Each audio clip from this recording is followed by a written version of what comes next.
नमस्कार, मैं हूं नीतीश पांडे और आप देख रहे हैं अमर उजाला का डिजिटल पेज। बनारस में अंतर संकाय खेल प्रतियोगिताएं अब समापन की ओर है, बल्कि यूं कहें तो आज तैराकी प्रतियोगिता का समापन हुआ। बनारस में देश के प्रधानमंत्री ने कुछ दिनों पहले खेल प्रतिभा को निखारने के लिए जिस तरह से स्टेडियम में सुविधाएं दी, अब उसके बाद खिलाड़ियों का उत्साह कैसा रहा। हमारे साथ हमारे खेल संवाददाता, वरिष्ठ खेल संवाददाता नीलांबुज जी हैं। नीलांबुज जी, ये प्रतियोगिता और इस प्रतियोगिता में जो भाव दिखाई दिए खिलाड़ियों के, वो कैसे थे, क्या थे?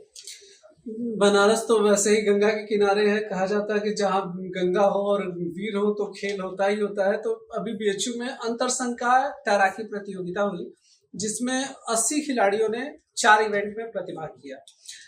सबसे अच्छी बात ये रही कि लड़कियां जो खेल में प्राय ही थोड़ा सा पूर्वांचल को कहते हैं खेल से बहुत कटा हुआ रहता है, लेकिन पहली बार हुई कि एमएमबी ने अकेले ओवरऑल चैंपियन बनी एमएमबी की टीम। तो एक सबसे अच्छा पहलू रहा कि लड़कियां आई, लड़कों से कम्पीट की और जीती। इसके बाद एक वर्ग में एमएमबी की लड़की ने 3 स्वर्ण पदक जीते, ये भी पहली बार हुआ। विधि संकाय की आयुषी पांडे ने 7 मेडल जीते, तो और गौरव मिश्रा ने 6 पदक जीते। लेकिन 6 पदक जीतने के बाद भी कला संकाय को उप विजेता के ही श्रेणी में रखा गया। नीलांबुज, एक और चीज मैं कहना चाहूंगा कि पूर्वांचल खेल से कटा नहीं है। पूर्वांचल में खेल प्रतिभा है, लेकिन वो सुविधाएं नहीं थी। अब वो सुविधा सामने है। तो ये जो प्रतिभाएं आपके सामने आई, आप वहां पर मौजूद थे जब हम लोग सुबह फोन करते थे, दोपहर को फोन करते थे, नीलांबुज कहाँ है आप बताते थे कि हम ग्राउंड में हैं सामने।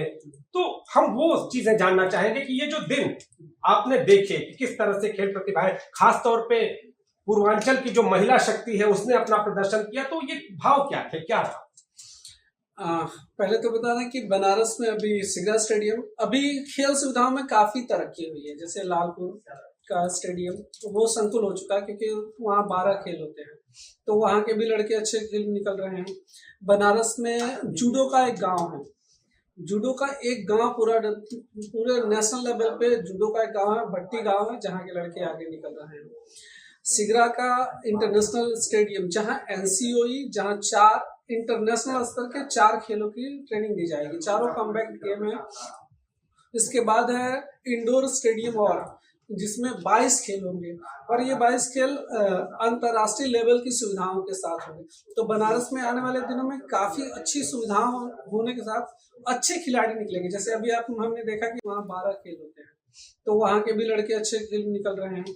बनारस में जूडो का एक गांव है, जूडो का एक गांव पूरे नेशनल लेवल पे जूडो का एक गांव है, भट्टी गांव है, जहाँ के लड़के आगे निकल रहे हैं। सिगरा का इंटरनेशनल स्टेडियम, जहां एनसीओई, जहां 4 इंटरनेशनल स्तर के 4 खेलों की ट्रेनिंग दी जाएगी, चारों कॉम्बैक्ट गेम है।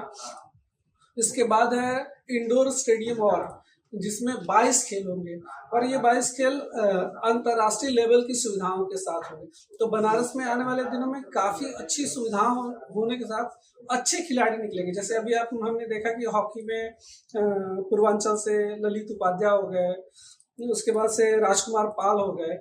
उससे पीछे जाते हैं तो मोहम्मद साहिब। बनारस अलग तरह की कलात्मक हॉकी के लिए जानी जाती है। ड्रिबलिंग यहाँ का मशहूर माना जाता है कि खिलाड़ी ड्रिबलिंग करते करते करते करते गोल कर देते थे। ये मोहम्मद साहिब ने इजाद की थी तकनीक, और वो आज भी उसी रूप में हमारे ओलंपियन 2 बार के कांस्य पदक विजेता ओलंपिक में ललित उपाध्याय हैं। पहली बार राजकुमार पाल हो गए। कुश्ती में आते हैं, कुश्ती में बड़ा मतलब हम लोग बहुत बड़े एक परिवर्तन की ओर चल रहे हैं, क्योंकि एनसीओई में कुश्ती भी उसमें एक है, जहाँ की 50 खिलाड़ी ट्रेनिंग लेंगे, 50-50 के 4, यानी जूडो के, कराटे के और 2 शूटिंग के, इनके लिए अंतर्राष्ट्रीय लेवल का हॉस्टल भी बना है।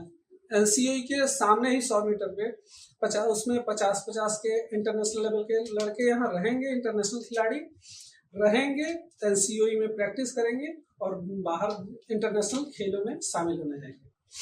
तो ये पूरा जिस तरह का खेल का भविष्य है, आप बता रहे हैं कि अब पूर्वांचल भी अपनी खेल प्रतिभा को निखारने में कहीं ना कहीं आगे होगा।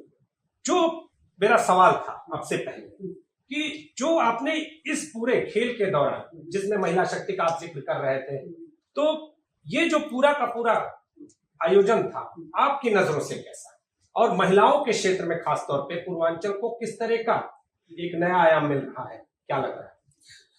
महिलाएं पहली बार इस तरह से खेलों में आ रही हैं, सुविधाएं बढ़ने के साथ सबका रुझान भी बढ़ा है और अमर उजाला ने खेलों को प्राथमिकता भी दी है। और महिलाओं के क्षेत्र में खासतौर पे पूर्वांचल को किस तरह का एक नया आयाम मिल रहा है, क्या लग रहा है? महिलाएं पहली बार इस तरह से खेलों में आ रही हैं, सुविधाएं बढ़ने के साथ सबका रुझान भी बढ़ा है और अमर उजाला ने खेलों को प्राथमिकता भी दी है। जिसकी जुबान पर जाएंगे आप देखेंगे कि वो खेल पढ़ता है, खेल में जब नाम आता है तो उसे वो बहुत ईगरली देखता है और उसके पेरेंट्स भी इससे जुड़ते हैं। तो अभी खेलों में महिलाओं का रुतबा बढ़ा है। ऐसा नहीं कि पुरुष पीछे गए हैं, पुरुष भी आगे हैं, लेकिन तुलनात्मक रूप से देखेंगे तो महिलाएं ज्यादा सशक्त बन के उभरी हैं। जब सुविधाएं मिली, घर से दूर जाना, एक डिस्टेंस बहुत मायने रखता है कि लड़की है तो दूर जाएगी तो उसे परेशानी होगी, ट्रांसपोर्टेशन का खर्च, लड़का भी है तो उसके लिए भी। तो ये जो ट्रांसपोर्टेशन का खर्च बढ़ा, अच्छे कोच मिले, अच्छी सुविधाएं मिली।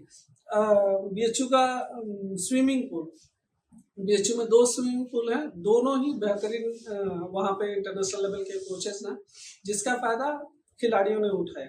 अब तो सिगरा स्टेडियम में भी स्विमिंग के लिए खास तौर पे सुविधाएं दी गई हैं। जी। क्या लगता है वो सुविधा इससे जब जुड़ेगी तो एक भविष्य और? बिल्कुल। पहली बात कि ये शहर के मध्य में है तो इसकी जो पकड़ होगी खिलाड़ियों की, स्टेडियम से लगाओ आने जाने का, ये और मध्य शहर में होने का ट्रांसपोर्टेशन भी अच्छी है तो आसानी से खिलाड़ी आएंगे।